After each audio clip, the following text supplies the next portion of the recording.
Let's get into the question everyone asks. Does cracking your knuckles cause arthritis? Nope.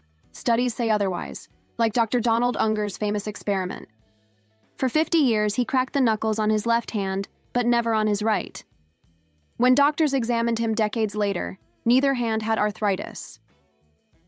Back in 2011, a huge study checked out the health of 215 adults. Their conclusion? Knuckle crackers and non-crackers had almost identical rates of osteoarthritis,